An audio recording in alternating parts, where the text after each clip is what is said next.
Dunyo bo'yicha ham eng ko'p bo'ladigan holat nima deyiladigan bo'lsa, bu bakterial vaginoz degan holat. Erkaklar ayoli bilan yaqinlik qilganda bir hid sezsa, ya'ni sassiq baliqqa hidi deb aytiladi.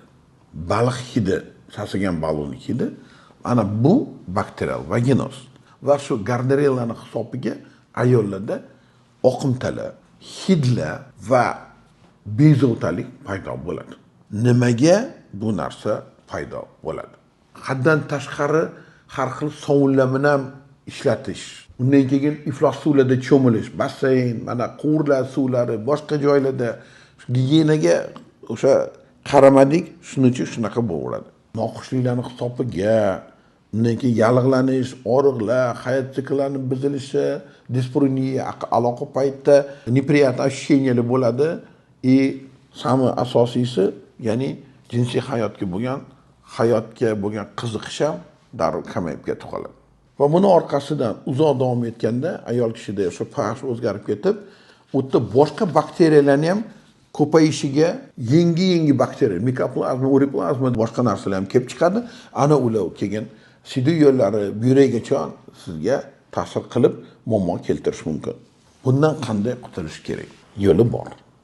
Mana men yangi o'zimizga kirib kelgan bozorimizga ikkita intim gellarni ko'rsatmoqchiman.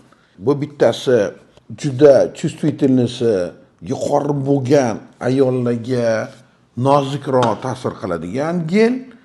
Ikkinchisi o'sha har qanaqa holatda ham o'sha sizda fresh deb aytamiz, ya'ni yangilik, sizdagi bo'layotgan hidlarni yo'q qilib beradigan, sizdagi o'sha выделениyalarni yo'q qildirib beradigan fresh degan o'sha ikkinchi nimamiz bor. Bu asosan pH yo'q qiladi. O'sha sizdagi mikroblarni rivojlanishi uchun, gardneriylarni ko'payib ketishi uchun bo'layotgan sharoitni yo'q qildirib beradigan vosita hisoblanadi.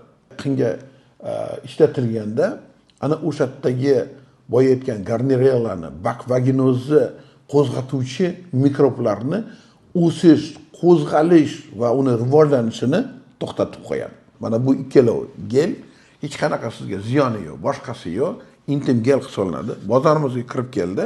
Ya'ni sizda shunaqa bak vaginoz, hid, oqimtili bo'lgan holatda ishlatsangiz bo'ladi. Muntazam ishlatganingizda, ya'ni doimiy ishlatganingizda sizda birinchidan hech qanaqa ziyon keltirmaydi. Sizda faqat tozalik, yaxshi o'sha hidlardan qutulib, odam bilasizku, o'sha qanaqadir o'zidan выделениyalar kelib tursa, hid kelib tursa, ahvoli qanaqa bo'ladi? Bundan qutulganda qanaqa ahvol bo'ladi? Ana shu gellarni ishlashi sizdagi tabiiy mikroflorani tiklanishiga, o'tda pHni o'zini joyiga keltirishga va boshqa o'tda qo'shimcha ikkilamchi mikroblarni rivojlanishini to'xtatadi va sizga sog'lomlik, yangi ощущение sovg'a qiladi. Endi do'stlar, qayerdan olsak bo'ladi? Sof intim sovunini har qanaqa aptekadan O'zbekiston bo'ylab surishtirib olishingiz mumkin.